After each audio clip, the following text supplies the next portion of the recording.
Il y a des films Disney qu'on reconnaît tout de suite à leurs chansons, à leurs princesses, à leur château, à cette petite étincelle de conte de fées qui nous dit « Oui, on est bien dans un monde magique ». Et puis il y a Les Nouveaux Héros, un film qui arrive presque en douce, avec un robot blanc gonflable, une ville qui ressemble à la fois à San Francisco et à Tokyo, un adolescent trop intelligent pour son propre bien, et une question très simple, mais étonnamment profonde. Qu'est-ce qu'on fait de sa douleur quand on est encore trop jeune pour savoir la porter? C'est ça qui rend ce film si particulier. Au premier regard, on pourrait croire à une aventure de super-héros pour enfants, avec des armures colorées, des gadgets, des poursuites dans le ciel et un méchant masqué. Et oui, tout ça est bien là. Mais au cœur du film, vraiment au centre, il y a quelque chose de beaucoup plus intime. Il y a un garçon qui perd son repère. Il y a un robot programmé pour soigner les blessures physiques, mais qui découvre, presque malgré lui, que certaines blessures ne se voient pas. Et il y a cette idée assez belle que l'intelligence, la vraie, ce n'est pas seulement construire des machines incroyables. C'est aussi apprendre à demander de l'aide. Quand Les Nouveaux Héros arrivent en France en février 2015, il arrive après une période très forte pour Disney Animation. Le studio vient de connaître un immense succès avec La Reine des Neiges, et le public attend naturellement quelque chose de grand, de brillant, de spectaculaire. Mais au lieu de refaire la même recette, Disney prend un chemin assez inattendu. Adapter très librement une équipe de super-héros issus de Marvel, mais en la transformant en film d'animation familiale, tendre, drôle, parfois sombre, et surtout profondément émotionnel. Ce n'est pas un film Marvel classique, ce n'est pas non plus un Disney traditionnel, c'est un entre-deux. Et justement, c'est là que le film trouve son identité. Ce mélange aurait pu être maladroit.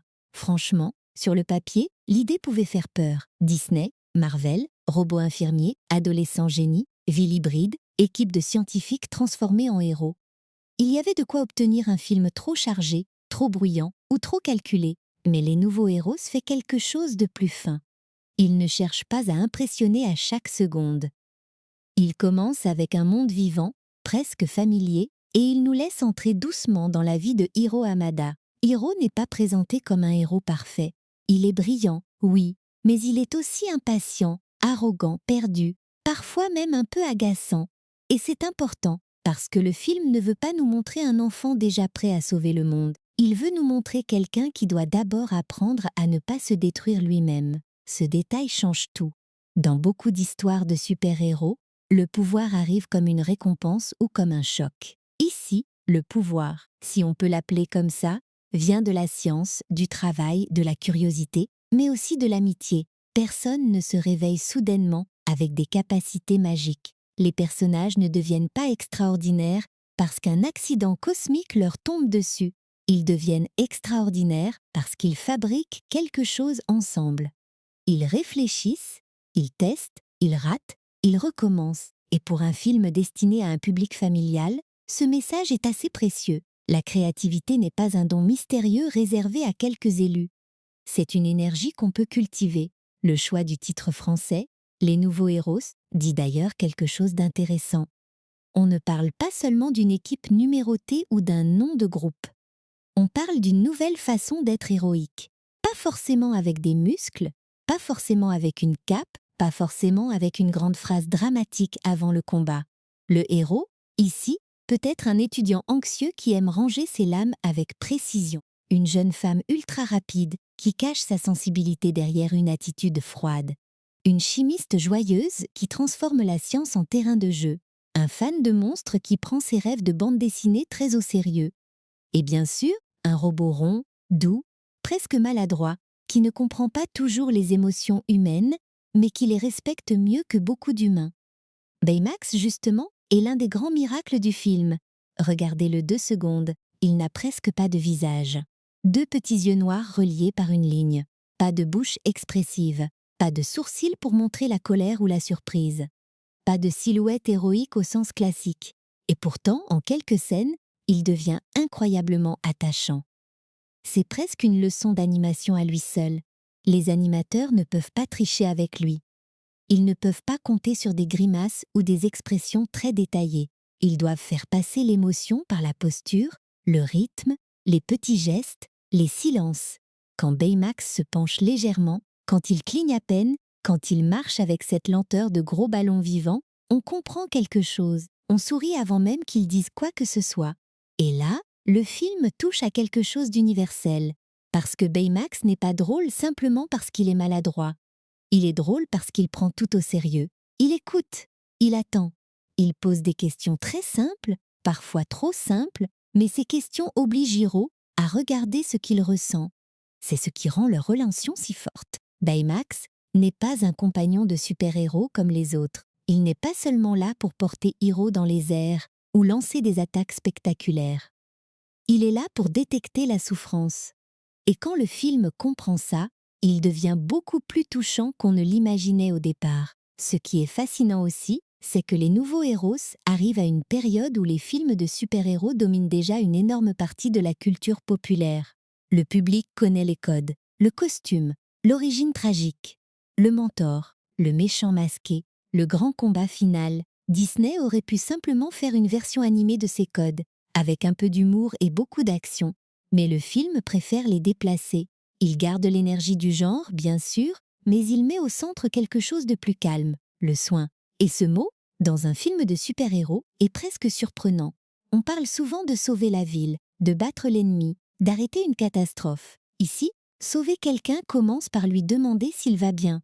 C'est peut-être pour ça que le film a gardé une place si spéciale dans la mémoire de beaucoup de spectateurs. On se souvient des scènes de vol, de la beauté de San Francisco, du masque de yokai, des micro-robots qui bougent comme une matière vivante. Mais ce qui reste vraiment, c'est souvent une sensation. La douceur de Baymax, la relation entre Hiro et Tadashi, l'idée qu'un objet créé pour aider peut devenir un lien entre deux frères, même après une perte immense. Et ce n'est pas un hasard si le film évite souvent le cynisme. Il ne se moque pas de la gentillesse, il la prend au sérieux. Dans un paysage de super-héros parfois très ironique, très bruyant, très occupé à prouver qu'il est cool, les nouveaux héros osent être tendres. Revenons un instant à cette ville, parce qu'elle est essentielle à l'identité du film. San Francisco n'est pas seulement un décor joli à regarder, c'est une idée visuelle, une ville imaginaire où l'architecture, les enseignes, les ponts, les collines, les néons et les rues donnent l'impression que deux cultures se rencontrent sans s'effacer. Le film ne passe pas des heures à expliquer son histoire. Il ne s'arrête pas pour nous donner une leçon de géographie inventée. Il nous plonge dedans. On voit les tramways, les bâtiments, les ruelles, les laboratoires, les cafés, et on accepte tout de suite cet endroit comme si on y avait déjà marché. C'est très fort, parce qu'un bon monde de cinéma n'a pas toujours besoin d'être expliqué. Il doit d'abord être ressenti. Et dans cette ville, Hiro paraît à la fois minuscule et parfaitement à sa place. Il est un enfant dans un monde immense, mais c'est aussi un monde qui semble construit pour les esprits curieux. Les rues respirent la technologie, les écoles ressemblent à des ateliers de rêve, les inventions ne sont jamais très loin. On sent que le film aime les gens qui fabriquent. Il aime les tournevis, les prototypes, les idées folles dessinées trop vite, les machines qui ne marchent pas du premier coup. Ça donne au récit une énergie différente. Même quand l'action devient spectaculaire, elle garde une saveur artisanale. Les héros ne sortent pas d'une légende ancienne. Ils sortent d'un laboratoire, d'une chambre, d'un garage mental où chaque idée peut devenir une aventure. Mais derrière cette énergie lumineuse, le film cache une vraie mélancolie. Et c'est là qu'il devient plus riche que ce qu'on pourrait attendre d'un divertissement familial. Hiro n'est pas simplement un petit génie qui doit apprendre à utiliser son talent. Il doit apprendre à vivre avec l'absence. Il doit comprendre que la colère peut donner l'impression d'être une force, alors qu'elle vous enferme. Cette idée est assez rare dans un film aussi accessible. La vengeance n'est pas présentée comme une étape cool avant la victoire. Elle est montrée comme une tentation dangereuse, presque compréhensible, mais destructrice. Et Baymax, par sa présence calme, devient le contrepoids parfait. Il ne juge pas Hiro. Il l'accompagne. C'est beaucoup plus puissant. On peut aussi admirer la manière dont le film parle aux enfants sans leur parler de haut. Il ne leur dit pas que la tristesse disparaît comme par magie. Il ne prétend pas qu'une grande aventure suffit à réparer une perte. Il montre plutôt que le deuil avance par petits gestes. Revoir une vidéo, entendre une voix, accepter le soutien d'amis, se souvenir d'une promesse, faire quelque chose de bon avec ce qui reste. Pour un public adulte, c'est touchant parce que c'est vrai. Pour un jeune public, c'est peut-être rassurant parce que le film donne une forme simple à une émotion compliquée. Et pour les spectateurs européens qui ont découvert le film en salle ou plus tard à la maison, c'est souvent ce mélange de douceur et d'action qui a créé l'attachement. Passons maintenant à quelque chose que beaucoup de gens ignorent. Les Nouveaux Héros, ce n'est pas seulement une belle histoire, c'est aussi une étape importante dans la trajectoire moderne de Disney Animation. Après des années de reconstruction créative, le studio montre ici qu'il peut absorber l'influence Marvel sans perdre son âme. Il peut faire un film de super-héros sans imiter les prises de vue réelles. Il peut parler de science sans devenir froid. Il peut faire rire sans casser l'émotion. Et il peut créer une mascotte adorable sans que cette mascotte ressemble à un simple produit marketing. Baymax est vendable, évidemment. Mais avant d'être vendable, il est narrativement nécessaire. Voilà la différence. C'est pour ça que cette aventure mérite qu'on la regarde de près, pas seulement comme un dessin animé réussi, mais comme un objet de cinéma assez singulier. Les Nouveaux Héros parlent de technologie, mais ils défendent l'humain. Ils parlent de super-héros, mais ils se méfient de la violence. Ils parlent d'intelligence, mais ils valorisent l'empathie. Et plus on avance dans le film, plus on comprend que le vrai sujet n'est pas comment devenir puissant. Le vrai sujet, c'est comment rester bon quand on souffre. C'est une question simple, presque fragile, mais elle donne au film toute sa chaleur. Et maintenant qu'on a posé cette première impression, il faut entrer dans le cœur de l'histoire. Parce que pour comprendre pourquoi Hiro et Baymax fonctionnent aussi bien ensemble, il faut revenir au début, à Tadashi, au laboratoire, à cette rencontre presque banale avec un robot infirmier, et à la façon dont un simple programme de soins va devenir l'un des liens les plus émouvants de tout le cinéma d'animation Disney moderne. Ce qui frappe dès les premières minutes des Nouveaux Héros, c'est que Hiro Hamada n'est pas présenté comme un enfant sage qui attend simplement que l'aventure commence. Il est déjà en mouvement. Il utilise son intelligence, mais pas forcément dans la bonne direction. Il participe à des combats de robots clandestins, il provoque des adultes beaucoup plus grands que lui, il joue avec le danger, comme si le monde entier était un problème technique qu'il pouvait résoudre en 2 gestes.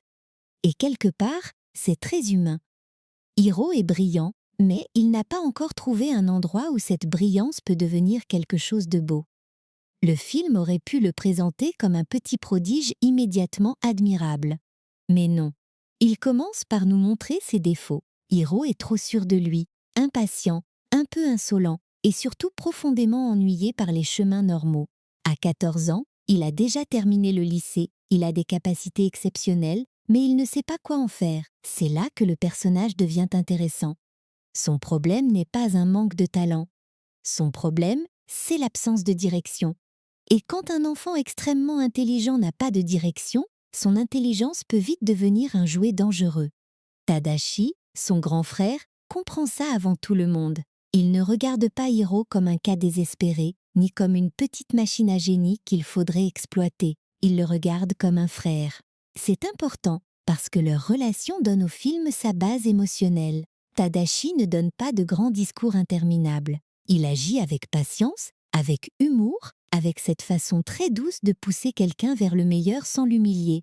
Il sait que Hiro a besoin d'un déclic, pas d'une punition, pas d'une leçon froide, un vrai déclic. Et ce déclic arrive quand Tadashi l'emmène dans son univers, l'institut technologique, ce laboratoire où chaque étudiant semble construire un petit morceau du futur. La scène fonctionne presque comme une ouverture de porte magique. Sauf qu'au lieu d'entrer dans un château ou une forêt enchantée, Hiro entre dans un espace de création. Tout bouge, tout brille, tout teste les limites de l'imagination. On découvre Gogo, Wasabi, Honey Lemon, Fred.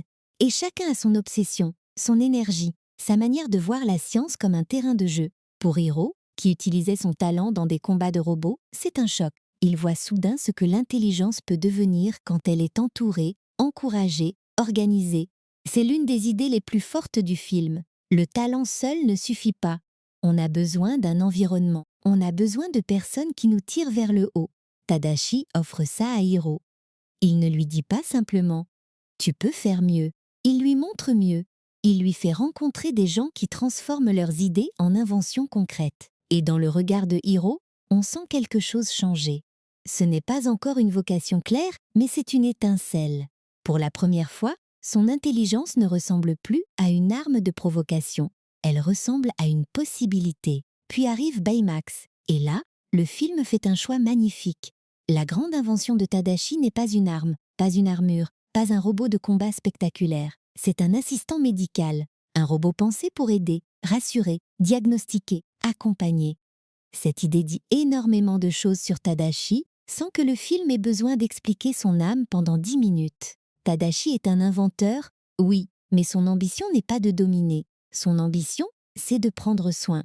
Quand Baymax apparaît pour la première fois, avec son corps gonflable, sa voix calme et ses gestes maladroits, on comprend que Tadashi a mis une part de lui-même dans cette machine. Ce détail va devenir essentiel plus tard, parce que Baymax n'est pas seulement un personnage comique. Il est la trace vivante de Tadashi. Son programme, ses réflexes, sa douceur, tout cela prolonge l'intention de son créateur. Et c'est précisément ce qui rend la relation entre Hiro et Baymax si émouvante. Quand Hiro se retrouve face à Baymax après la perte de Tadashi, il ne rencontre pas seulement un robot, il rencontre ce que son frère voulait offrir au monde. C'est très simple, mais émotionnellement, c'est énorme. Avant cette perte, pourtant, le film prend le temps de montrer Hiro en train de retrouver une ambition. Pour impressionner l'Institut et gagner sa place, il développe les micro-robots, ces minuscules machines capables de s'assembler, de se déplacer ensemble, de former presque n'importe quelle structure à partir d'une pensée contrôlée par un émetteur neuronal. Visuellement, c'est une idée formidable. Les micro-robots bougent comme un banc de poissons, comme du sable vivant, comme une matière intelligente. Mais narrativement, c'est encore plus intéressant. Hiro crée quelque chose d'incroyable, et cette invention va devenir à la fois sa chance et sa blessure. La présentation de Hiro devant les chercheurs et les étudiants est l'un de ces moments où le film donne vraiment envie de croire au futur. On sent son excitation, sa nervosité, son besoin d'être enfin pris au sérieux. Et quand la salle réagit, quand les gens comprennent la puissance de son invention, Hiro reçoit ce qu'il attendait peut-être depuis longtemps, une reconnaissance qui ne vient pas de la ruse ou de la provocation, mais d'un vrai travail. C'est un moment de fierté, Tadashi le voit, Tante Cass le voit. Même nous, spectateurs, on a envie de sourire avec lui. Et c'est justement parce que le film construit cette joie qu'il peut ensuite la briser aussi violemment. L'incendie du bâtiment, la disparition de Tadashi, la sensation que tout bascule en quelques secondes.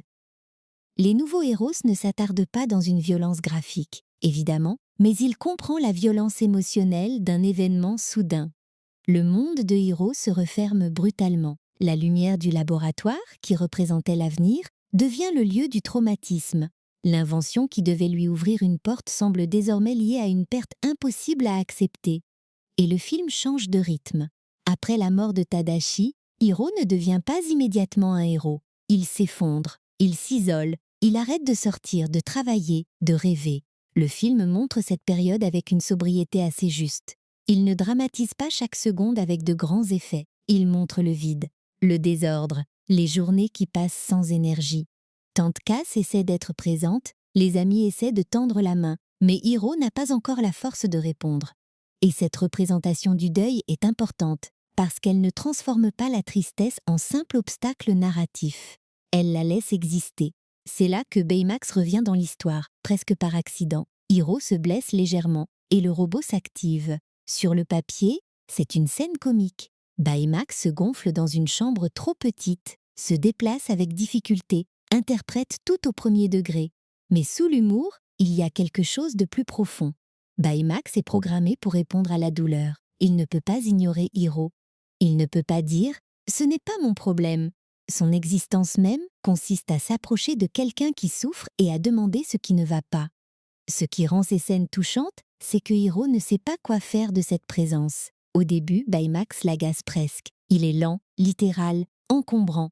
Il ne comprend pas les sous-entendus, il ne comprend pas le sarcasme, il ne comprend pas la colère comme un humain.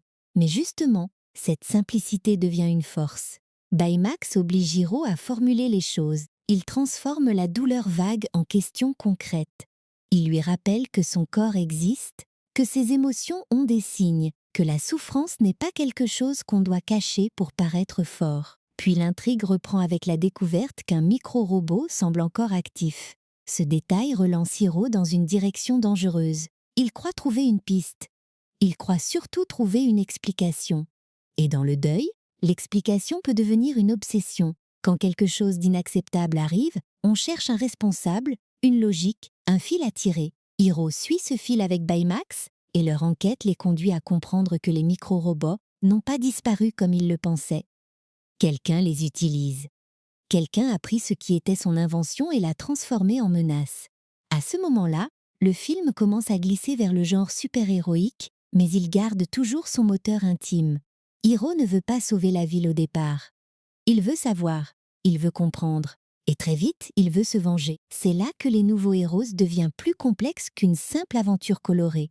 Le film montre comment une émotion légitime peut se déformer.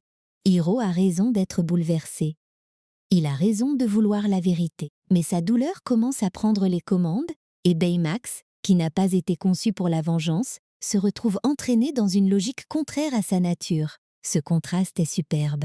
Hiro transforme Baymax, littéralement. Il lui ajoute une armure, des capacités de combat, des poings, des fusées. Il prend une invention médicale et il essaie d'en faire un outil d'affrontement. Et sur le plan symbolique, c'est très fort. C'est comme si Hiro modifiait l'héritage de Tadashi pour l'adapter à sa colère. Il ne détruit pas Baymax, bien sûr, mais il le détourne. Il oublie ce que son frère voulait vraiment créer, et le film nous laisse sentir cette tension.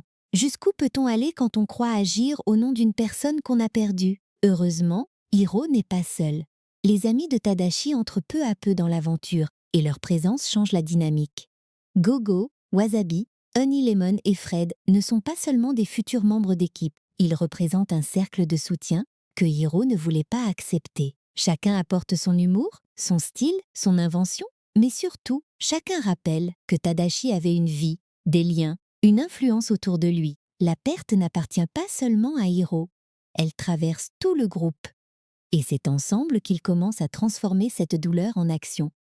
Ce qui est beau, c'est que le film ne prétend jamais que l'amitié efface le chagrin. Elle ne l'efface pas.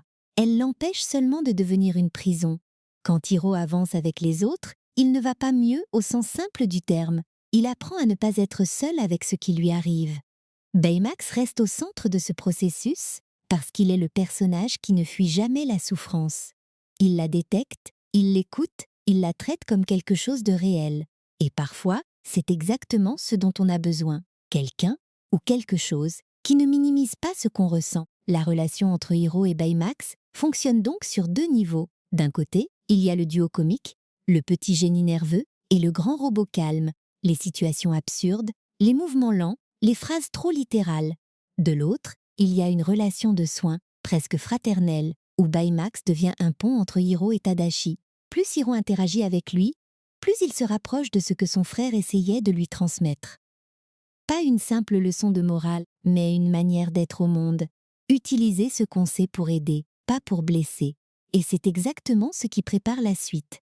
Parce qu'à partir du moment où Hiro transforme ses amis en équipe, le film change d'échelle. On passe de la chambre en désordre aux rues de San Francisco, des petits gestes de deuil aux grandes scènes d'action, des inventions individuelles à une identité collective.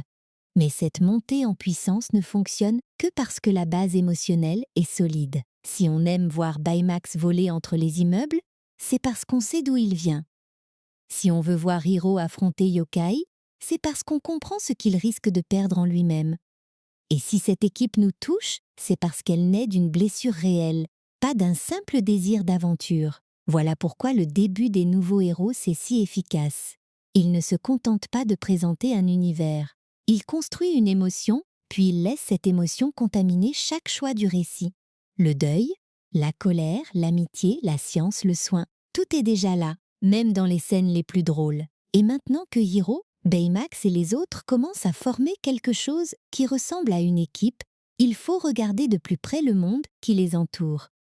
Parce que San Francisco n'est pas seulement un décor spectaculaire.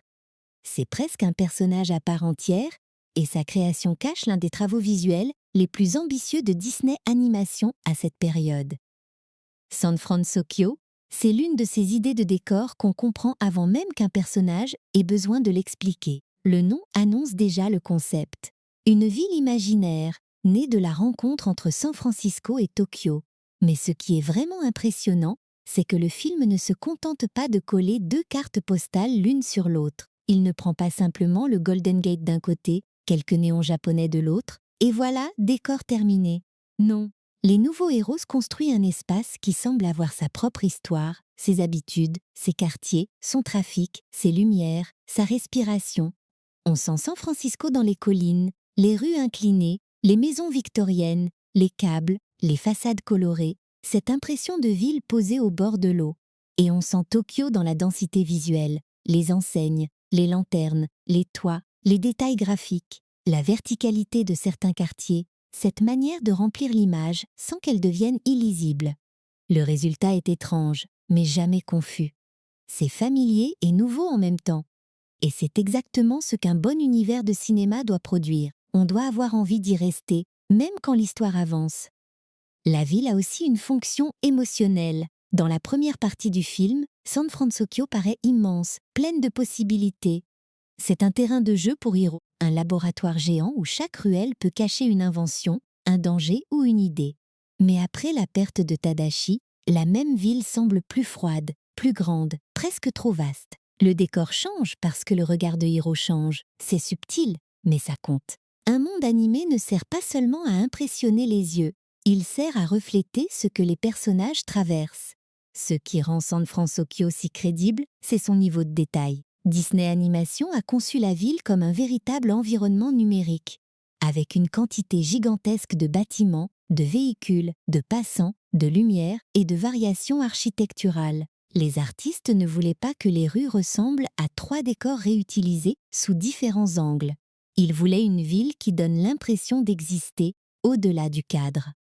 Quand Hiro et Baymax s'envolent au-dessus des immeubles, on ne voit pas seulement une belle image. On sent une masse urbaine complète, vivante, presque impossible à résumer. Et cette ambition visuelle arrive à un moment très particulier pour Disney. Après Réponse, Les Mondes de Ralph et la Reine des Neiges, le studio a déjà prouvé qu'il pouvait moderniser son animation tout en gardant une forte émotion. Mais les nouveaux héros demandent autre chose. Il faut une ville beaucoup plus complexe, des éclairages plus réalistes, des matériaux très différents, des scènes d'action rapides, des environnements remplis de petits éléments.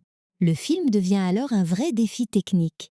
Pour faire simple, Disney ne pouvait pas seulement utiliser les mêmes outils et espérer que tout fonctionne. Il fallait pousser la machine plus loin.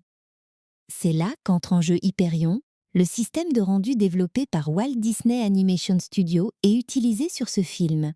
Un système de rendu, pour le dire simplement, c'est ce qui permet de transformer les modèles, les textures, les lumières et les mouvements en images finales. C'est la partie invisible du cinéma d'animation numérique, mais elle change tout ce qu'on voit. Hyperion permettait de mieux simuler la lumière, notamment la manière dont elle rebondit sur les surfaces, traverse certains matériaux ou se diffuse dans une pièce. Et dans les nouveaux héros, cette avancée se voit partout. Regardez Baymax par exemple. Son corps blanc, gonflable, presque translucide par moments, aurait pu paraître plat ou artificiel, mais la lumière glisse sur lui d'une manière très douce. Elle n'écrase pas son volume. Elle donne à son enveloppe une présence étrange entre le ballon médical, le coussin vivant et la machine futuriste. Ce n'est pas seulement joli, c'est essentiel à son charme. Baymax doit être technologique, mais rassurant. Il doit être massif, mais jamais menaçant. Il doit occuper l'espace, mais donner envie de s'approcher. L'éclairage participe énormément à cette sensation. La lumière de San Francisco joue aussi un rôle énorme dans l'atmosphère du film.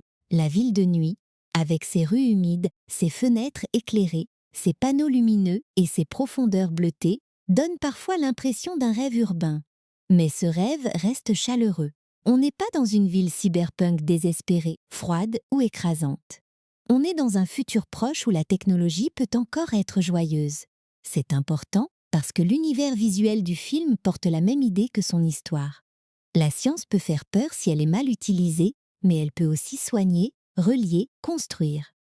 Il y a un aspect de ce film qu'on n'aborde presque jamais. La ville n'est pas seulement belle, elle est lisible. Dans beaucoup de films très détaillés, surtout quand l'action devient rapide, l'œil peut se perdre. Ici, même quand les micro-robots forment des vagues noires, même quand Baymax vole entre les bâtiments, même quand les héros traversent des rues chargées, on comprend généralement ce qui se passe. C'est un travail d'équilibre très difficile. Trop de détails et l'image devient fatigante. Pas assez et le monde paraît vide. Les nouveaux héros trouvent souvent le bon milieu. Les micro-robots sont un autre défi visuel fascinant. Ce sont de minuscules unités individuelles, mais elles agissent comme une matière collective. Elles peuvent former des ponts, des bras, des murs, des plateformes, des pièges. Elles bougent comme une foule, comme une vague, comme une extension physique de la pensée. Et c'est là que le concept devient inquiétant. L'invention de Hiro est brillante parce qu'elle est flexible. Mais cette flexibilité la rend aussi dangereuse. Une technologie capable de devenir presque n'importe quoi dépend entièrement de l'intention de celui qui la contrôle. Visuellement, le film comprend très bien cette ambiguïté. Quand Hiro présente ses micro-robots au début, ils ont quelque chose de merveilleux. Ils glissent, s'assemblent, répondent à son imagination. On a l'impression d'assister à une démonstration du futur. Mais quand Yokai les utilise, la même technologie devient sombre, massive, presque monstrueuse. Le film n'a pas besoin de changer l'objet. Il change le contexte, la lumière, le mouvement, la musique, la vitesse, et soudain, une idée géniale devient une menace. C'est une façon très intelligente de parler de technologie sans faire un discours moral trop lourd. Les costumes de l'équipe fonctionnent de la même manière. Ils sont colorés, reconnaissables, adaptés à chaque personnalité, mais ils gardent une logique d'invention. Go a une vitesse circulaire tranchante, presque minimaliste. Wasabi a des lames énergétiques précises, ce qui correspond bien à son besoin de contrôle. Honey Lemon utilise la chimie de manière inventive et presque joyeuse, comme si chaque boule qu'elle lançait était une surprise. Fred, lui, transforme son imaginaire de fan de monstres en costume spectaculaire, un peu excessif, mais totalement cohérent avec lui. Et Baymax reçoit une armure qui change sa silhouette sans effacer ce qu'il est. Ce dernier point est essentiel. Quand Baymax devient super-héroïque, le film aurait pu le rendre trop agressif, trop métallique, trop éloigné de sa première version. Mais il conserve sa rondeur, son poids, son côté protecteur. Même avec une armure rouge, il reste Baymax. On sent encore le robot de soins sous la carapace. Cette continuité visuelle rappelle constamment le conflit intérieur du film. Hiro veut transformer Baymax en outil de combat, mais Baymax porte toujours en lui l'intention de Tadashi. Le design raconte l'histoire avant même que les personnages parlent. Le vol au-dessus de San Francisco est sans doute l'un des grands moments visuels du film. Hiro et Baymax traversent les nuages, longent les bâtiments, passent entre les structures, découvrent la ville depuis un point de vue presque impossible. La scène donne une sensation de liberté immense. Après toute la douleur, après l'enfermement de la chambre, après la colère, le ciel s'ouvre. Et ce n'est pas seulement une scène spectaculaire pour montrer que Baymax peut voler. C'est un moment de respiration. Hiro retrouve, pendant quelques instants, une forme d'émerveillement. Ce genre de scène montre à quel point l'animation peut exprimer des émotions sans les expliquer. Un personnage qui sourit dans les airs, une ville qui s'étend sous lui, un robot qui apprend à se déplacer avec grâce malgré son corps improbable. Tout cela raconte quelque chose. On comprend que Hiro n'est pas guéri. Ce serait trop simple. Mais on comprend qu'il peut encore ressentir autre chose que la perte. Il peut encore être surpris par la beauté du monde. Et parfois, dans un récit de deuil, cette petite ouverture suffit à faire avancer le personnage. Derrière les décors, il se passait quelque chose d'inhabituel. Disney créait un film où la technologie de production et le thème du récit se répondaient presque directement. Le film parle de jeunes inventeurs qui construisent des outils pour dépasser leurs limites, et les artistes du studio faisaient exactement la même chose à leur manière. Ils développaient de nouveaux systèmes, de nouvelles méthodes, de nouvelles façons de gérer la complexité visuelle. Il y a quelque chose d'assez beau dans cette correspondance. Le contenu du film et sa fabrication partagent la même énergie. Expérimenter, tester, améliorer. On peut aussi remarquer que San Francisco n'est jamais présentée comme une utopie parfaite. Elle est lumineuse, oui, pleine de créativité, mais elle contient aussi des zones plus inquiétantes. Les entrepôts, les laboratoires abandonnés, les lieux de secret. les espaces industriels où la technologie se détache du regard public. Ce contraste donne de la profondeur au monde. Toute innovation a une face visible et une face cachée. Toute ville a ses vitrines et ses coins d'ombre. Le film reste accessible aux enfants, mais il ne rend pas son univers complètement lisse. Et c'est précisément ce qui fait la force visuelle des nouveaux héros. Le film est coloré sans être naïf, futuriste sans être froid, spectaculaire sans perdre sa douceur. Il utilise des outils très avancés, mais pour créer une émotion simple, l'envie de croire qu'un monde plus inventif peut aussi être plus humain. San Francisco devient alors plus qu'un décor de super-héros, c'est le reflet d'un rêve. Une ville où la science, l'imagination, la culture et l'amitié peuvent se croiser dans la même rue. Maintenant que ce monde est posé, il faut revenir à ceux qui l'habitent. Parce qu'une ville aussi riche ne servirait pas à grand-chose sans des personnages capables de la faire vivre. Hiro et Baymax sont au centre, bien sûr, mais les nouveaux héros dépendent aussi beaucoup de son groupe, de ses voix, de son humour collectif et de la manière dont chaque membre apporte une couleur différente à l'aventure. Et c'est justement ce mélange humain, parfois désordonné, parfois très drôle, qui va donner à l'équipe son vrai visage. Dans les nouveaux héros, l'équipe ne fonctionne pas parce que chaque personnage a un pouvoir impressionnant. Elle fonctionne parce que chaque personnage arrive avec une énergie différente, presque une petite musique personnelle. Et ça, c'est très important dans un film de groupe. Si tout le monde parle pareil, réagit pareil, plaisante pareil, l'équipe devient vite une simple décoration autour du héros principal. Ici, même si Hiro et Baymax restent au centre de l'émotion, les autres membres donnent au film son rythme, sa couleur et une bonne partie de son humour. Hiro, d'abord, est un personnage plus complexe qu'il n'en a l'air. Dans la version originale, il est interprété par Ryan Potter, et ce choix donne au personnage une voix jeune, rapide, parfois insolente mais jamais froide. Hiro pense vite, parle vite, décide trop vite. On sent dans sa manière de répondre qu'il a l'habitude d'être plus intelligent que les gens autour de lui, ce qui peut le rendre drôle, mais aussi un peu dur. Le film ne cherche pas à le rendre immédiatement adorable. Il accepte son côté brusque. Et justement, c'est ce qui rend son évolution plus crédible. Parce que Hiro n'est pas seulement le petit génie de l'histoire. Ce serait trop simple. Il est aussi un adolescent qui a grandi trop vite sur le plan intellectuel, mais pas forcément sur le plan émotionnel. Il peut construire des micro-robots capables de changer le monde, mais il ne sait pas quoi faire de sa tristesse. Il peut améliorer Baymax en quelques heures, mais il ne sait pas parler de ce qui le détruit intérieurement. C'est ce décalage qui rend le personnage touchant. Son cerveau avance à toute vitesse, mais son cœur, lui, reste bloqué sur un moment qu'il ne peut pas accepter. Face à lui, Baymax est presque l'inverse parfait. Dans la version originale, Scott Adsit lui donne une voix douce, neutre, extrêmement calme, sans jamais tomber dans une froideur mécanique. C'est une performance plus difficile qu'on ne pourrait le croire. Baymax ne peut pas crier comme un héros classique. Il ne peut pas multiplier les émotions visibles. Il ne peut pas faire de grands effets de voix. Tout repose sur le rythme, les pauses, la douceur, cette manière de dire des phrases très simples comme si elles étaient absolument prioritaires. Et ça marche parce que Baymax ne cherche jamais à être drôle. Il est drôle parce qu'il est sincère. En français, le doublage devait relever un défi particulier. Garder cette douceur sans rendre Baymax trop plat, trop lent ou trop enfantin. Le personnage a besoin d'une voix qui rassure immédiatement.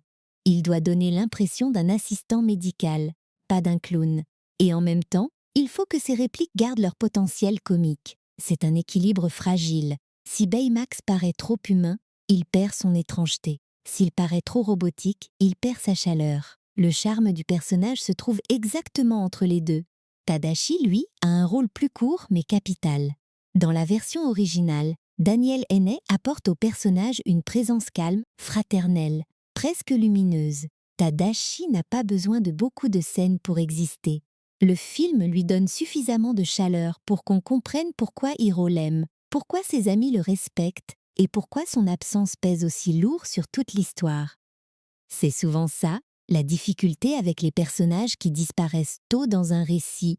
Il faut que le public ressente leur importance sans avoir l'impression qu'on force l'émotion. Ici, Tadashi fonctionne parce qu'il paraît simple, naturel, profondément bienveillant. Tante Cass, interprétée en version originale par Maya Rudolph, apporte une autre forme de chaleur. Elle est drôle, débordée, affectueuse, parfois un peu à côté de ce qui se passe réellement, mais jamais inutile. Elle représente le foyer, le café, la nourriture, les horaires, les petites inquiétudes du quotidien. Dans un film rempli de robots, d'armures et de portails dimensionnels, ce personnage garde les pieds sur terre.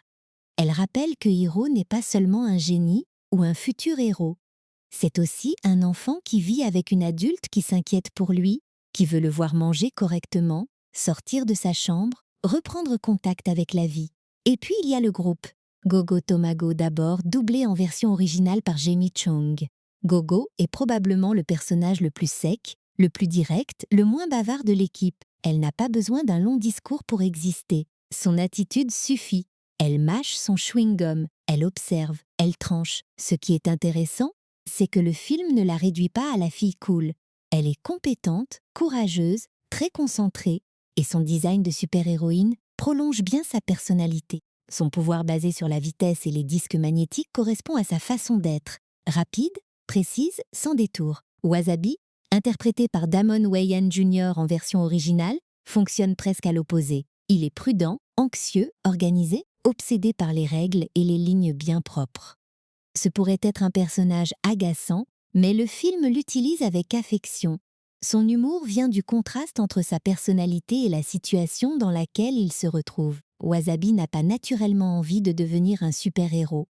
Il aime la sécurité, les procédures, les choses qui restent à leur place, et soudain, il doit affronter un homme masqué qui contrôle une armée de micro-robots. On peut comprendre son stress. Ce qui rend Wasabi attachant, c'est que sa peur n'est jamais présentée comme de la lâcheté pure. Il a peur, oui, il panique souvent, mais il reste là. Il suit ses amis. Il agit malgré son instinct qui lui crie de rentrer chez lui. Et ça, c'est une forme de courage plus quotidienne, plus réaliste. Tout le monde n'est pas Gogo, capable d'avancer sans trembler. Certains héros tremblent, vérifient leur ceinture, demandent si tout le monde a bien lu les consignes, puis avancent quand même. Wasabi représente cette forme-là d'héroïsme et elle a sa place. Honey Lemon, doublée en version originale par Genesis Rodriguez, apporte une lumière différente. Elle est enthousiaste, expressive, très chaleureuse, avec une énergie presque explosive. Mais là encore, le film évite de la rendre superficielle. Honey Lemon est une scientifique brillante. Sa joie n'est pas un manque de sérieux. Au contraire, elle montre que l'intelligence peut être joyeuse, colorée, généreuse. Son sac rempli de compositions chimiques ressemble presque à une boîte à surprises, mais derrière chaque réaction, il y a une vraie logique. Elle transforme la science en spectacle sans jamais cesser d'être compétente. Fred, enfin, est le cas le plus comique du groupe. Dans la version originale, TJ Miller lui donne une énergie de fan absolue, un peu chaotique, un peu absurde, toujours prêt à croire que la situation peut devenir encore plus spectaculaire. Fred n'est pas un scientifique comme les autres membres de l'équipe. Il est plutôt l'imagination brute, le garçon qui connaît les codes des monstres, des bandes dessinées, des super-héros et qui rêve d'entrer dans ce monde depuis toujours. Là où les autres inventent par discipline, Fred invente presque par passion de spectateur. Il est celui qui comprend tout de suite le plaisir enfantin de devenir une équipe costumée. Ce qui est malin, c'est que Fred pourrait être juste un ressort comique. Le film aurait pu le laisser dans le rôle du fan bruyant qui fait des blagues. Mais il lui donne aussi une vraie utilité. Il nomme les choses, il assume le côté super-héroïque, il apporte une excitation que les autres n'osent pas toujours exprimer. Dans une histoire qui parle beaucoup de deuil et de responsabilité, Fred permet au film de garder une énergie ludique. Il rappelle que l'aventure, malgré tout, peut encore être amusante. La chimie du groupe vient beaucoup de ces contrastes. Hiro est impulsif, Baymax est calme, Gogo est direct, Wasabi est nerveux, Honey Lemon est solaire, Fred est excentrique. Personne n'a exactement le même rythme. Et dans les scènes collectives, le film joue souvent sur ces différences plutôt que sur de longues explications. Une réaction de Wasabi, un regard de Gogo, une phrase de Fred, une douceur inattendue de Honey Lemon. Chaque petit moment renforce l'impression que ces personnages ont une existence au-delà de leur costume. Il faut aussi souligner que le film ne force pas une romance inutile. C'est un choix assez agréable. Dans beaucoup d'histoires de groupe, surtout avec des personnages jeunes, on aurait pu s'attendre à une petite intrigue amoureuse ajoutée pour créer de la tension. Les nouveaux héros n'en a pas besoin. Le lien principal est familial, amical, émotionnel. L'équipe se forme autour d'un deuil partagé, d'une mémoire commune, d'une envie de protéger ce que Tadashi représentait. Cette absence de romance forcée permet au film de rester concentré sur son vrai sujet, comment un groupe peut aider quelqu'un à ne pas se perdre. Le professeur Robert Callaghan, de son côté, apporte une présence plus ambiguë. Dans la version originale, James Cromwell lui donne une autorité calme, presque paternelle au début. Il représente l'institution, le savoir, la reconnaissance que Hiro cherche. C'est pour cela que la révélation autour de Yokai fonctionne. Le film ne transforme pas simplement un inconnu en ennemi. Il fait basculer une figure de confiance. Callahan n'est pas un méchant qui surgit de nulle part avec un rire maléfique. C'est un homme blessé, aveuglé par sa propre perte, ce qui crée un miroir sombre avec Hiro. Et ce miroir est essentiel. Callaghan montre ce que Hiro pourrait devenir si sa douleur prenait entièrement le contrôle. Lui aussi a perdu quelqu'un. Lui aussi s'accroche à une injustice. Lui aussi utilise une invention brillante pour poursuivre une obsession. La différence, c'est qu'il a franchi une limite que Hiro est encore capable d'éviter. C'est pour cela que le conflit final n'est pas seulement une bataille contre un homme masqué. C'est une confrontation entre deux manières de répondre au chagrin, détruire ou sauver. Alistair Cray, interprété en version originale par Alan Tudyk, joue un autre rôle dans cet équilibre. Il représente l'ambition industrielle, l'envie de posséder l'invention avant même d'en comprendre les risques. Il n'est pas le cœur émotionnel du film, mais il sert à montrer une autre tension importante. La science peut être portée par des idéaux, comme chez Tadashi, ou attirée par le profit, l'image, la puissance. Cray n'est pas aussi central que Callaghan, mais sa présence aide à poser une question très simple. Que devient une idée géniale quand elle tombe entre de mauvaises mains? Ce qui relie tous ces personnages, c'est que chacun incarne une façon différente d'utiliser l'intelligence. Tadashi l'utilise pour soigner. Hiro, au début, l'utilise pour gagner et impressionner. Gogo l'utilise pour aller plus vite. Wasabi pour contrôler. Honey Lemon pour transformer. Fred pour rêver plus grand. Callaghan pour obtenir réparation. Cray pour saisir une opportunité. Et Baymax, lui, porte l'idée la plus pure. L'intelligence n'a de sens que si elle aide quelqu'un. C'est une belle architecture de personnages, plus cohérente qu'elle n'en a l'air au premier visionnage. Cette richesse explique pourquoi l'équipe reste attachante, même si le film ne donne pas à chaque membre un développement immense. En moins de 2 heures, les nouveaux héros doivent raconter Hiro, Baymax, Tadashi, le deuil, la formation d'une équipe, la découverte du méchant, l'univers de San Francisco et plusieurs scènes d'action. Il n'a pas le temps d'offrir à chaque personnage un arc complet, mais il leur donne assez de personnalité pour qu'on ait envie d'en savoir plus. C'est souvent le signe d'un bon personnage secondaire. On sent qu'il pourrait porter d'autres histoires. Et maintenant qu'on connaît mieux ses visages, ses voix et cette dynamique de groupe, il devient encore plus intéressant de regarder comment le film a été fabriqué, parce que derrière cette équipe fictive se cache une autre équipe, bien réelle celle-là, des réalisateurs, des animateurs, des scénaristes, des artistes et des chercheurs qui ont dû transformer un comic Marvel assez obscur en grand film Disney accessible à toute la famille. Et cette transformation, franchement, est l'une des parties les plus surprenantes de toute l'aventure. Ce qui est assez drôle avec les nouveaux héros, c'est que beaucoup de spectateurs découvrent le film sans vraiment savoir qu'ils venaient, au départ, de l'univers Marvel. Et franchement, c'est compréhensible. Le film ne ressemble pas à un épisode classique du grand monde des Avengers. Il n'a pas cette lourdeur mythologique, cette sensation d'appartenir à une saga immense, où chaque scène doit préparer la suivante. Il existe presque comme une bulle séparée, un petit laboratoire créatif où Disney a pris une idée Marvel et l'a reconstruite avec son propre langage. À l'origine, Big Hero 6 est une équipe apparue dans les comics Marvel à la fin des années 1990. Mais quand Disney Animation s'en empare, le studio ne cherche pas à faire une adaptation fidèle aux détails près. Au contraire, il prend une liberté énorme. Les noms, l'idée d'une équipe, certaines inspirations générales restent là, mais l'esprit change profondément. Le film devient plus lumineux, plus familial, plus émotionnel. Les personnages sont réinventés, la ville est repensée. Baymax lui-même, dans sa version cinéma, est très différent de ce qu'on pouvait attendre d'un robot de comics. Et ce choix est probablement l'une des grandes raisons pour lesquelles le film fonctionne. Parce qu'une adaptation trop fidèle aurait peut-être parlé surtout aux lecteurs de comics. Or, Disney voulait toucher un public beaucoup plus large. Les enfants, les parents, les adolescents, les spectateurs qui ne savaient rien de Marvel, et même ceux qui n'étaient pas spécialement attirés par les super-héros. Le film devait donc garder l'énergie de la bande dessinée sans devenir prisonnier de ses références. C'est un équilibre délicat. Si on enlève trop de choses, les fans peuvent dire que l'adaptation trahit l'origine. Si on garde tout, le film risque de devenir confus pour le grand public. Les nouveaux héros choisissent clairement la transformation plutôt que la fidélité littérale. Don Hall, l'un des réalisateurs, a exploré le catalogue Marvel après le rachat de Marvel par Disney et il s'est intéressé à cette équipe parce qu'elle était assez méconnue pour offrir de la liberté. C'est un point essentiel. Adapter Spider-Man ou les X-Men, par exemple, aurait été impossible avec la même légèreté parce que ces personnages portent déjà des décennies d'attente, d'images, de versions, de débats. Big Hero 6, au contraire, donnait au studio un terrain presque vierge. Il y avait une base, mais pas un poids culturel écrasant. Disney pouvait expérimenter, et cette liberté se sent dans chaque choix.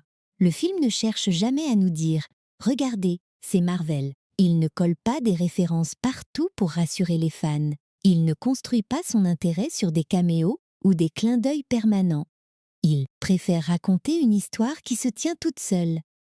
C'est presque étonnant aujourd'hui, quand on pense à la manière dont beaucoup de films de super-héros sont liés à des univers partagés. Les nouveaux héros, ça a quelque chose de rare. Il utilise une origine Marvel, mais il respire comme un film Disney autonome. Le personnage de Baymax est la meilleure preuve de cette réinvention. Dans beaucoup d'histoires de super-héros, un robot sert à impressionner. Il est solide, armé, brillant, parfois sarcastique. Ici, Baymax est d'abord un soignant. Son design a été inspiré en partie par la robotique souple, un domaine réel où les chercheurs travaillent sur des machines plus flexibles, moins dangereuses au contact humain. L'idée d'un robot gonflable, doux, non menaçant, n'est donc pas seulement une trouvaille mignonne. Elle vient d'une réflexion très concrète. Comment créer une machine qui puisse aider les gens sans leur faire peur ? Ce détail change complètement la façon dont on regarde Baymax. Son corps n'est pas un gag visuel ajouté après coup.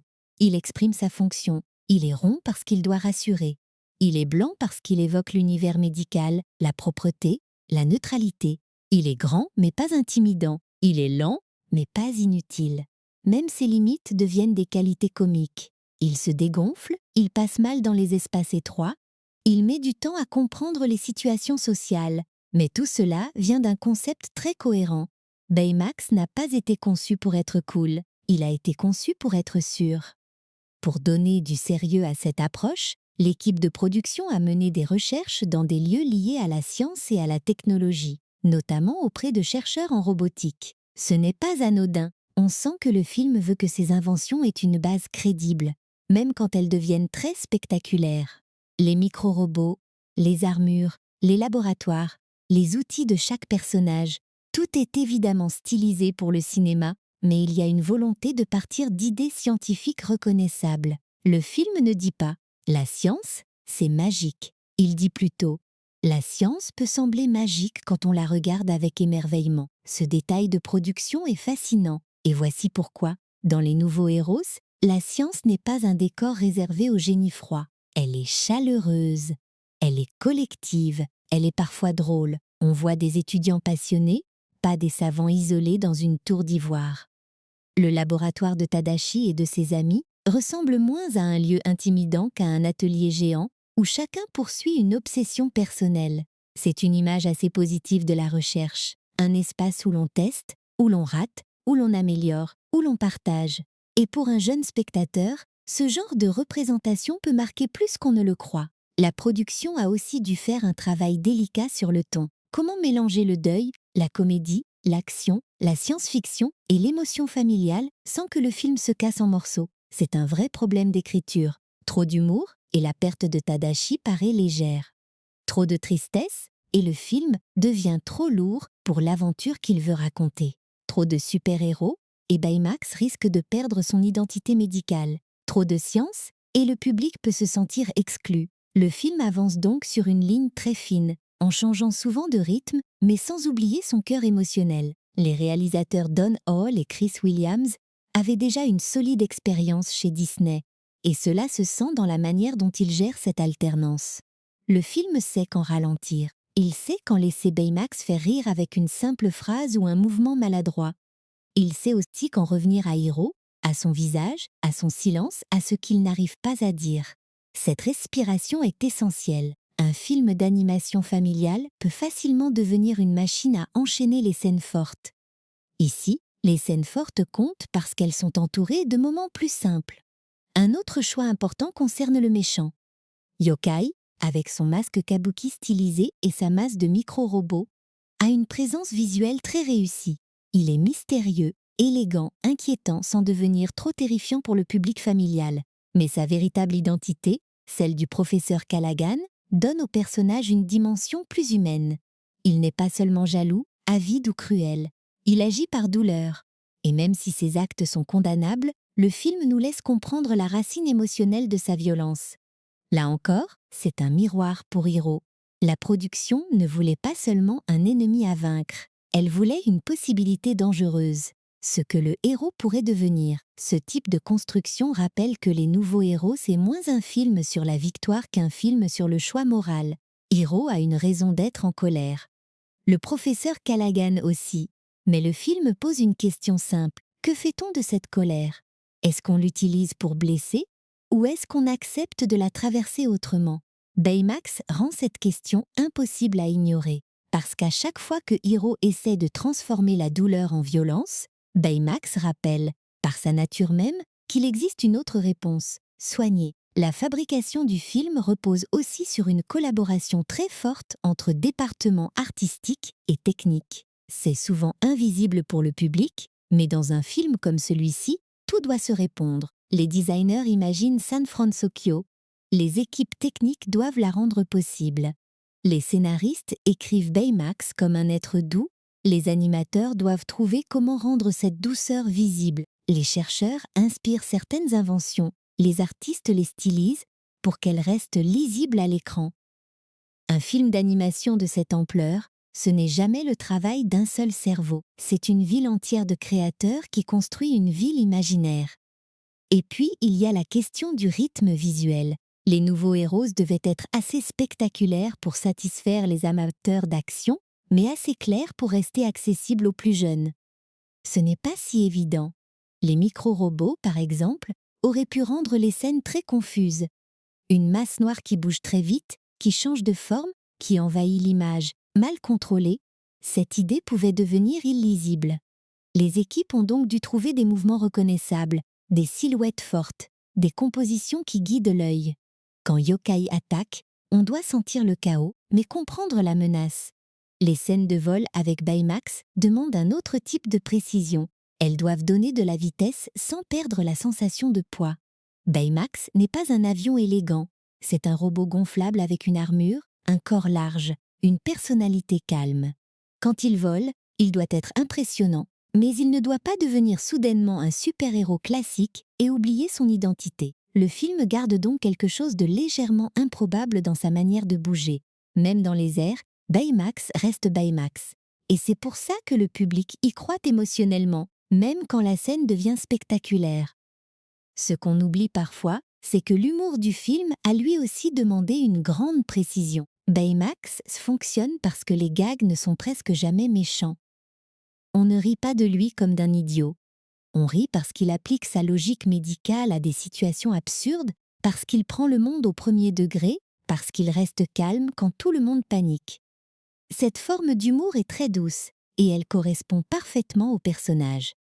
Elle évite la moquerie facile, elle crée de l'affection. On peut aussi voir dans la production du film une volonté de moderniser l'idée même du héros Disney. Pendant longtemps, les grands récits Disney reposaient sur des rêves, des royaumes, des chansons, des destins personnels. Les Nouveaux Héros gardent l'émotion, mais ils la placent dans un monde d'ingénieurs, d'étudiants, de prototypes.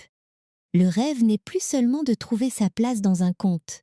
Le rêve, Ici, c'est de construire quelque chose qui aide les autres. C'est une évolution intéressante, surtout pour un public de 2014 et 2015, déjà entouré par les technologies numériques, les startups, la robotique, les imaginaires de l'innovation. Mais le film évite aussi de glorifier la technologie sans nuance. Les micro-robots prouvent que l'invention peut être dangereuse. Le portail expérimental lié à Cray montre qu'une ambition mal contrôlée peut provoquer une catastrophe. Callahan montre qu'un esprit brillant peut devenir destructeur s'il se ferme à l'empathie. La science n'est donc jamais présentée comme bonne ou mauvaise en soi. Tout dépend de l'usage, de l'intention, de la responsabilité. Pour un film familial, c'est un message assez mature, mais il est transmis naturellement, à travers l'action. C'est peut-être là que l'adaptation réussit le mieux. Disney ne prend pas Marvel pour faire plus de bruit. Le studio prend une idée de super-héros pour parler de soins, de création, de responsabilité et de deuil. C'est presque un renversement. Au lieu de demander « Comment devient-on puissant ?», le film demande « Comment utilise-t-on ce qu'on sait faire ?» Et cette question traverse toute la production, du design de Baymax au micro-robot, du choix de San Francisco à la construction de l'équipe. Maintenant, il reste un élément à explorer pour comprendre l'effet complet du film. Son rythme sonore, sa musique, et la manière dont ces scènes d'action arrivent à rester émotionnelles. Parce que les nouveaux héros ne se contentent pas d'être beaux et bien écrits. Il sait aussi accélérer, respirer, faire monter l'adrénaline, puis revenir d'un coup à une note plus intime. Et cette alternance, portée par la musique et le montage, va jouer un rôle énorme dans la façon dont le public ressent l'aventure. Dans les nouveaux héros, l'action ne sert pas seulement à faire monter l'adrénaline. Elle sert à traduire l'état intérieur de Hiro. C'est une nuance importante, parce qu'un film de super-héros peut très vite devenir une succession de courses-poursuites, d'explosions, de gadgets et de combats où l'on oublie presque pourquoi les personnages se battent. Ici, les scènes spectaculaires fonctionnent mieux quand elles restent liées à une émotion précise. La peur, la découverte, la colère, la confiance, ou cette sensation très particulière de retrouver un peu d'élan après avoir été complètement arrêté par le chagrin. La musique joue un rôle énorme dans cette construction. La partition est signée Henry Jackman, un compositeur qui connaît très bien le cinéma d'action moderne, mais aussi les univers d'animation capables de passer de la comédie à l'émotion en quelques secondes. Pour les nouveaux héros, il fallait trouver un équilibre assez délicat. Le film avait besoin d'une énergie de super-héros, avec des percussions, des montées puissantes, des moments presque épiques. Mais il avait aussi besoin de douceur, de chaleur, d'un espace intime autour de Hiro, Tadashi et Baymax. Si la musique avait été uniquement héroïque, elle aurait écrasé le cœur du film. Si elle avait été seulement tendre, elle aurait manqué d'élan. Ce qui fonctionne bien, c'est que la bande originale accompagne la transformation progressive de l'histoire. Au début, l'énergie est vive, urbaine, presque joueuse. Hiro est dans son monde de petits combats de robots, de ruses, de mouvements rapides. Puis, quand il découvre le laboratoire de Tadashi, la musique ouvre l'espace. Elle donne l'impression que quelque chose devient possible. On entend presque l'excitation de la découverte, cette sensation qu'un adolescent vient de trouver un endroit où son esprit peut enfin respirer. Et plus tard, quand le film bascule dans la perte, la musique se retire, se fait plus retenue, comme si elle respectait le silence de Hiro. Cette retenue est essentielle. Dans les scènes de deuil, le film ne cherche pas toujours à nous pousser à pleurer avec de grandes vagues musicales. Il laisse parfois les images respirer. Il laisse Hiro être absent, fermé, incapable de bouger. C'est là que l'émotion devient plus crédible. Parce que dans la vraie vie, la tristesse n'est pas toujours spectaculaire. Elle peut être plate, lourde, silencieuse. Elle peut ressembler à une chambre où rien ne change, à des amis qui appellent sans réponse, à une tante qui fait de son mieux mais ne sait pas comment atteindre l'enfant qu'elle aime. La musique comprend cela, et elle ne force pas chaque instant. Puis Baymax revient, et avec lui, le rythme change. Chaque apparition du robot apporte une respiration comique, mais aussi une autre forme de musicalité. Ses mouvements sont lents, ronds, presque prévisibles, alors que Hiro est nerveux et rapide. Les scènes entre eux ont souvent un tempo très particulier. Hiro s'agite, Baymax ralentit tout. Hiro veut aller droit au but, Baymax pose une question médicale. Hiro veut ignorer son état. Baymax insiste doucement. Ce contraste crée un humour très efficace, mais aussi une sorte de calme dans le film. Baymax ralentit non seulement les scènes, mais aussi le personnage principal. Quand l'histoire se dirige vers l'action pure, le film adopte progressivement le langage du super-héros. Les costumes apparaissent, les capacités de chacun se précisent. Le groupe commence à réfléchir comme une équipe. Mais ce qui est intéressant, c'est que les nouveaux héros présentent cette transformation avec une certaine maladresse volontaire. Les personnages ne deviennent pas immédiatement impressionnants. Ils testent leurs outils, se trompent, paniquent, découvrent les limites de leurs inventions. Cette phase d'apprentissage rend l'action plus amusante et plus humaine. On ne regarde pas des héros déjà parfaits. On regarde des étudiants qui improvisent leur propre légende. La scène d'entraînement est particulièrement importante dans cet esprit. Elle donne au film un vrai plaisir de bande dessinée, mais sans abandonner la personnalité des personnages. Go, go, fonce! Wasabi veut comprendre les règles. Honeylemon expérimente avec enthousiasme. Fred savoure chaque seconde comme s'il vivait enfin dans le film qu'il a toujours rêvé de voir. Et Baymax, au milieu de tout ça, doit apprendre à être autre chose qu'un assistant de soins tout en restant fondamentalement lui-même. Ce mélange rend l'équipe attachante parce qu'elle ne naît pas dans la perfection. Elle naît dans l'essai. La musique accompagne cette montée en puissance avec une énergie de plus en plus large. On sent que le film se rapproche du grand spectacle, mais il garde une forme de légèreté. Les scènes d'action ne sont pas trop lourdes, pas trop agressives. Elles ont de la vitesse, mais aussi de l'air. C'est particulièrement visible dans la première vraie envolée de Hiro et Baymax, au-dessus de San Francisco. Cette scène est peut-être l'un des moments les plus mémorables du film, non pas parce qu'elle raconte beaucoup d'informations, mais parce qu'elle fait ressentir quelque chose de simple et précieux, la liberté. Après avoir vu Hiro enfermé dans sa tristesse, le voir voler change tout. Il ne s'agit pas seulement de tester une armure, il s'agit de retrouver le ciel. La ville s'ouvre sous lui, Baymax devient un compagnon de mouvement, et pendant quelques instants, Hiro n'est plus seulement un garçon en colère ou un frère endeuillé. Il est un enfant qui découvre une sensation impossible. Le film ne dit pas qu'il est guéri, ce serait faux, mais il montre qu'il peut encore être émerveillé. Et dans un récit comme celui-ci, c'est déjà immense. Ce genre de moment explique pourquoi l'action des nouveaux héros reste souvent émotionnelle. Même quand la scène est rapide, elle repose sur une sensation intérieure. La poursuite, le vol, le combat, la fuite, tout cela n'est jamais complètement séparé du parcours de Hiro. Quand il prend des risques, on sent son impatience. Quand il pousse Baymax à aller plus loin, on sent sa colère. Quand il fait confiance à l'équipe, on sent qu'il accepte enfin de ne plus porter seul toute l'histoire. L'action devient alors une manière de mesurer son évolution. Le film utilise aussi le silence de façon intelligente. Baymax n'a pas besoin de longues phrases pour changer l'atmosphère. Parfois, une simple question suffit. Une demande de confirmation, un rappel de sa programmation, une phrase calme au milieu d'un moment tendu. Ce calme crée un contraste très fort avec les scènes d'affrontement. Dans un monde où tout va vite, Baymax reste fidèle à son rythme. Il ne se laisse pas contaminer par l'urgence émotionnelle des humains, et c'est justement ce qui lui permet de les aider.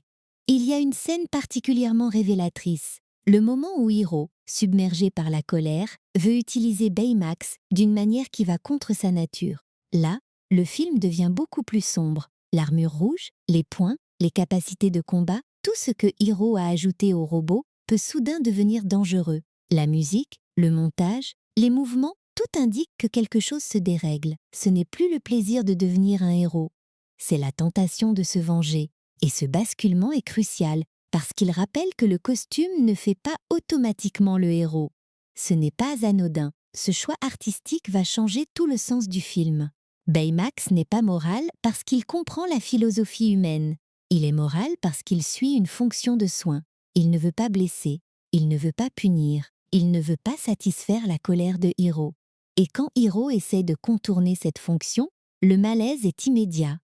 Le film montre alors quelque chose de très fort pour un public familial. Même une personne qu'on aime peut être tentée d'utiliser de mauvaises méthodes quand elle souffre trop. La douleur n'excuse pas tout. C'est là que la musique et l'action arrêtent d'être simplement divertissantes. Elles deviennent presque un test moral.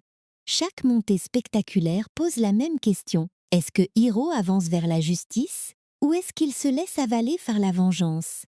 La différence peut sembler fine au départ, mais elle devient énorme. Et Baymax, par sa présence, force cette différence à apparaître. Il n'est pas contre Hiro, il est pour ce qu'il y a de meilleur en Hiro. C'est beaucoup plus émouvant qu'une simple opposition. Les scènes de combat contre yokai fonctionnent aussi parce que le méchant utilise une technologie liée à Hiro. Ce n'est pas une menace étrangère au récit. Ce sont ses micro-robots, son invention, son rêve, détournés en armes. Visuellement, cela crée une menace très forte. Émotionnellement, cela crée une forme de culpabilité. Même si Hiro n'est pas responsable des actes de Callaghan, il voit son idée devenir quelque chose de terrifiant. Là encore, le film parle d'un sujet plus large. Une invention ne vous appartient plus totalement une fois qu'elle entre dans le monde. Elle peut être utilisée autrement que prévu. Elle peut vous échapper.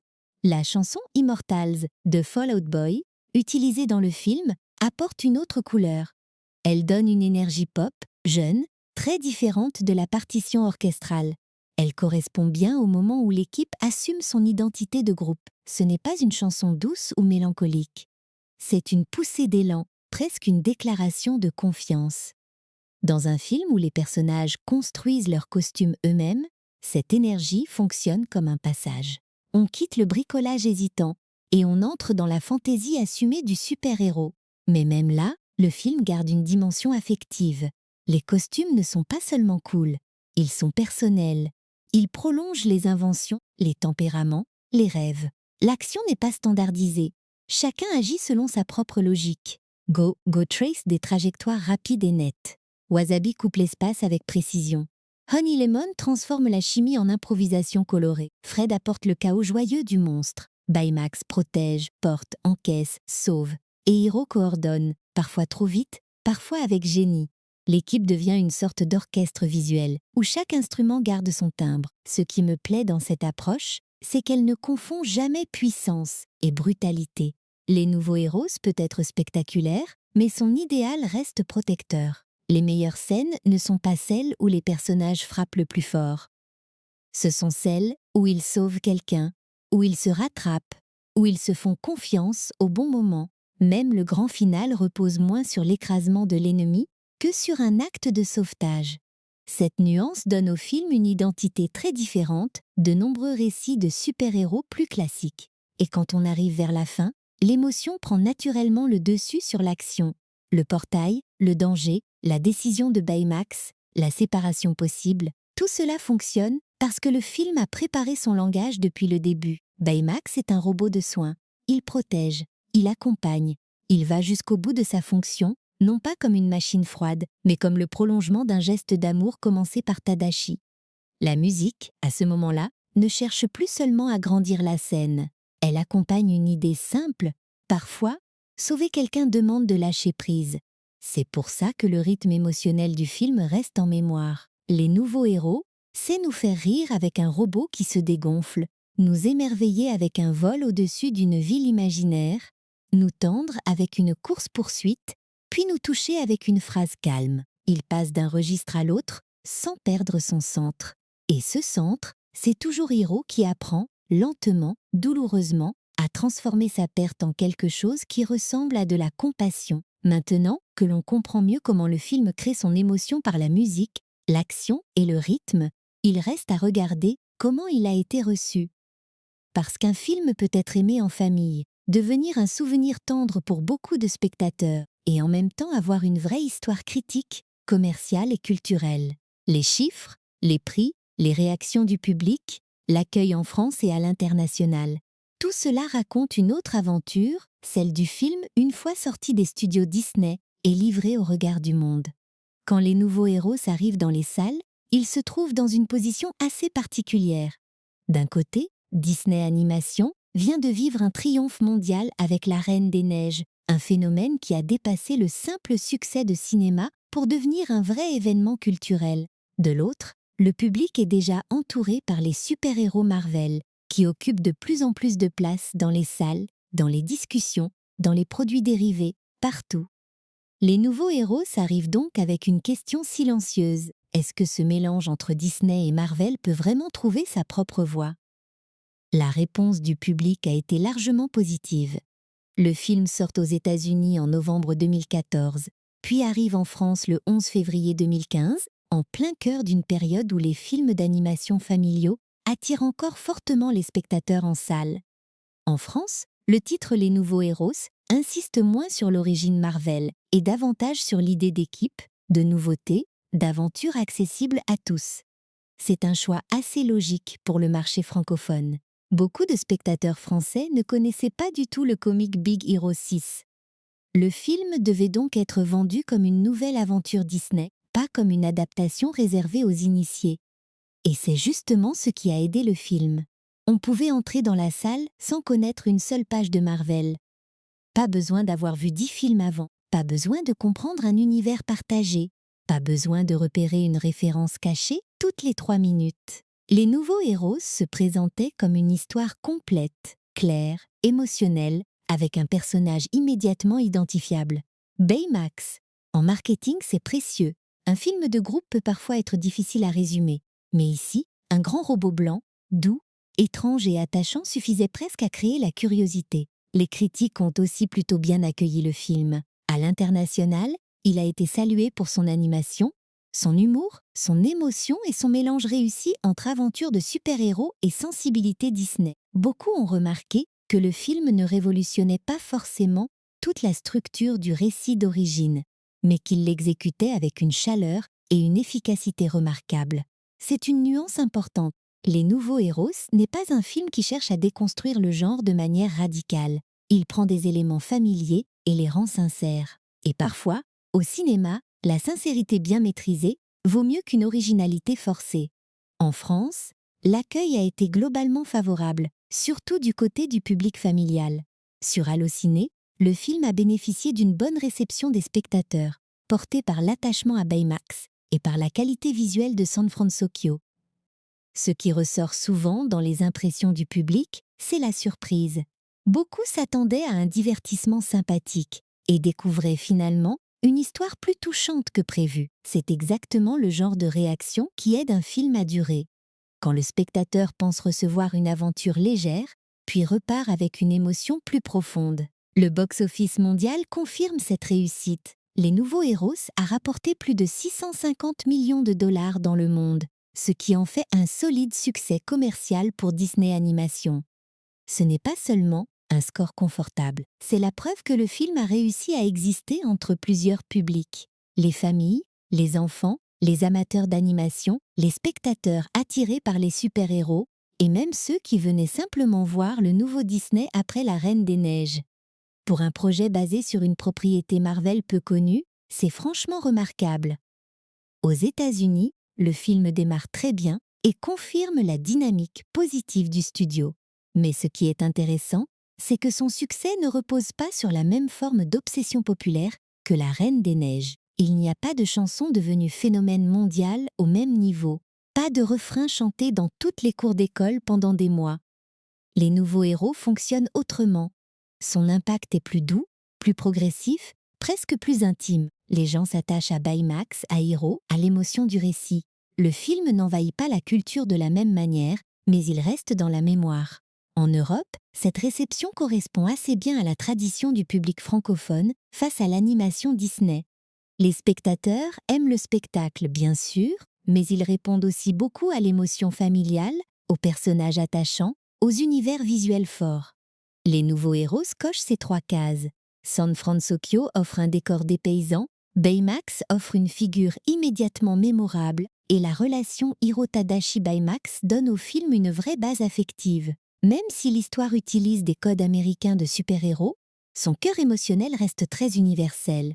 Il faut aussi parler des récompenses, parce qu'elles ont joué un rôle important dans la reconnaissance du film. Les Nouveaux Héros remportent l'Oscar du meilleur film d'animation lors de la cérémonie de 2015. C'est une victoire importante pour Disney Animation, surtout dans une catégorie où la concurrence est souvent très observée par les amateurs de cinéma d'animation. Ce prix ne signifie pas seulement que le film a été populaire.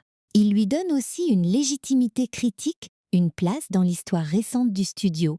Après La Reine des Neiges, Disney montre qu'il ne s'agit pas d'un succès isolé, mais d'une période créative solide.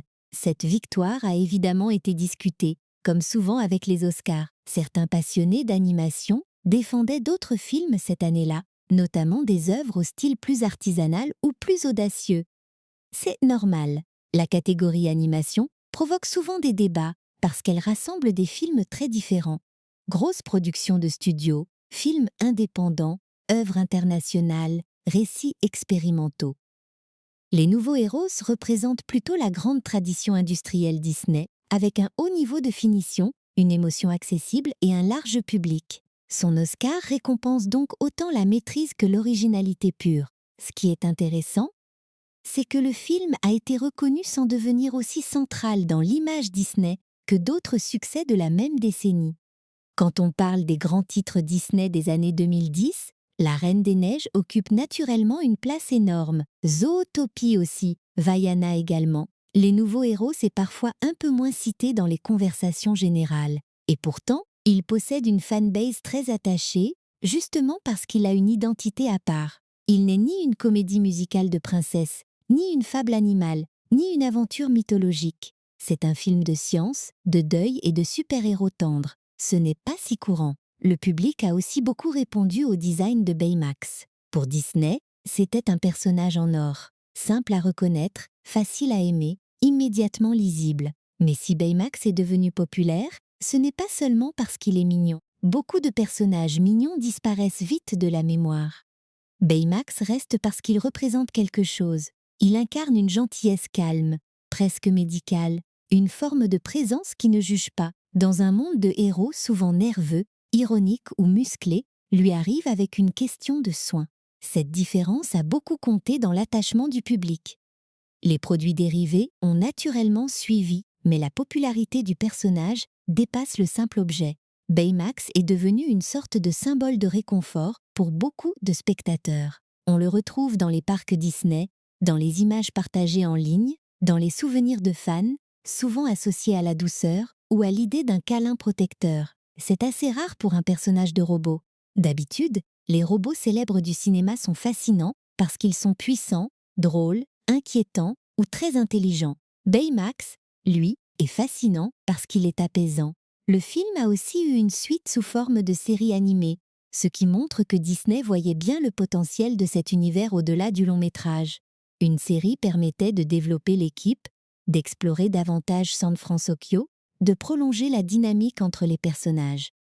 Même si le film lui-même reste l'œuvre la plus connue, cet élargissement confirme une chose.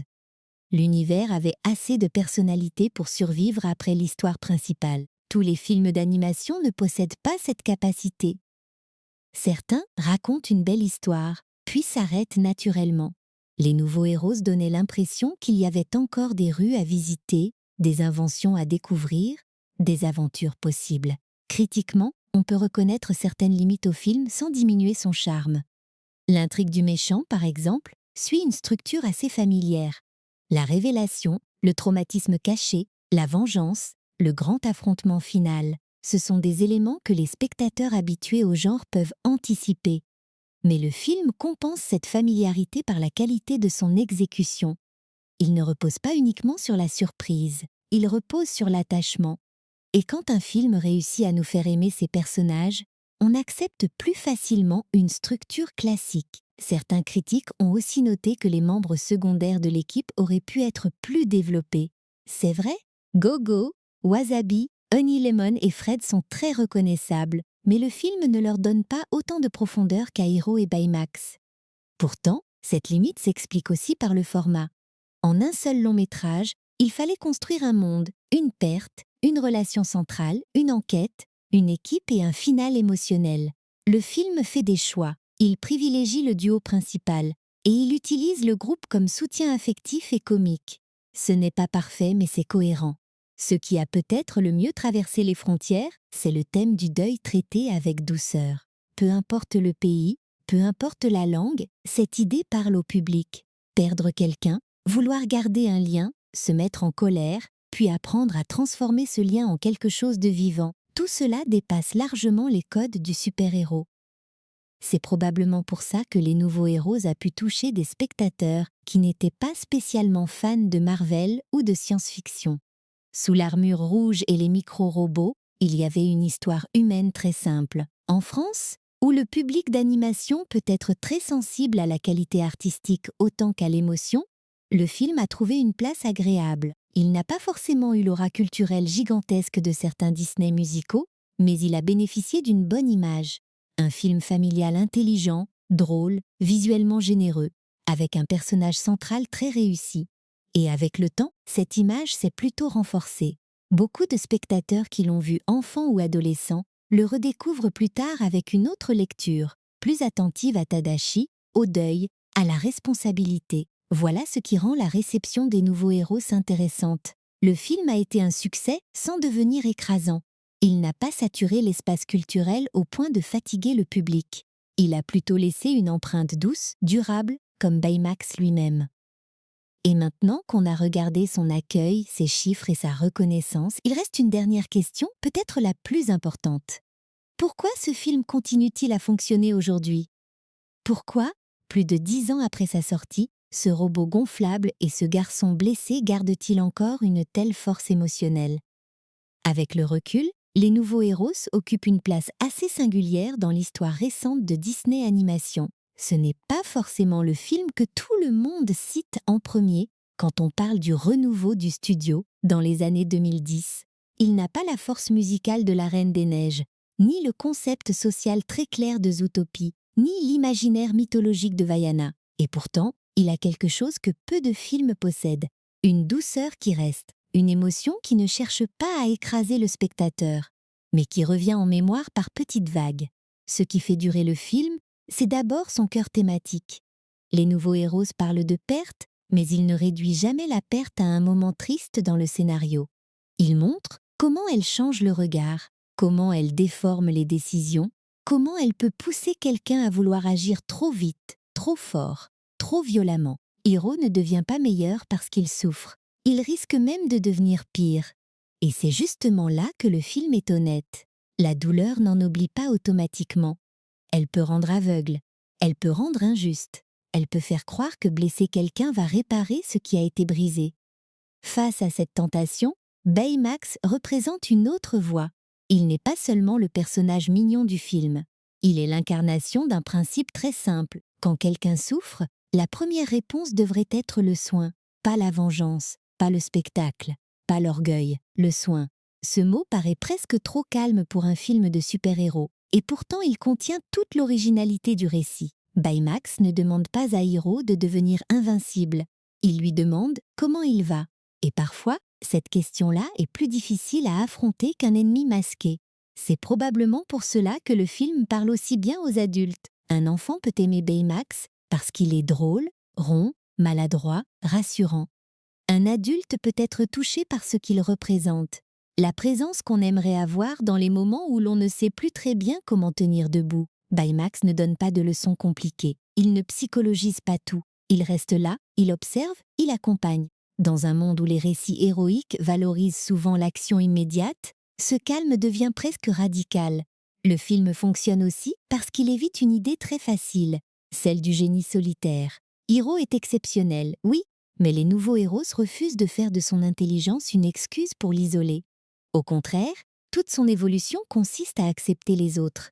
Tadashi lui ouvre une porte, ses amis le soutiennent. Baymax le ralentit. Même Tante Cass, avec son inquiétude quotidienne et ses gestes simples, rappelle qu'on ne grandit pas seul. Le film dit quelque chose de très sain.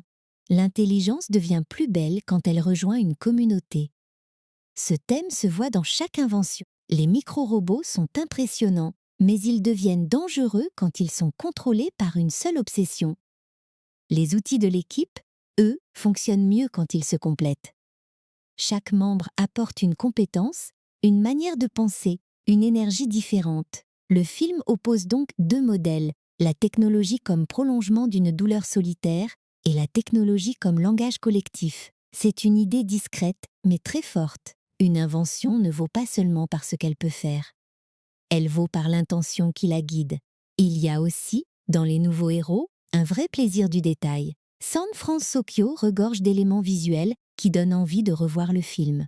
Les enseignes, les mélanges architecturaux, les petites textures urbaines, les clins d'œil à l'univers Disney ou Marvel, tout cela construit une ville qui semble continuer hors champ. Même le célèbre caméo de Stan Lee, placé dans le générique, rappelle avec humour l'origine Marvel du projet, sans jamais forcer cette identité pendant le récit principal. Le film sait d'où il vient, mais il ne passe pas son temps à le crier.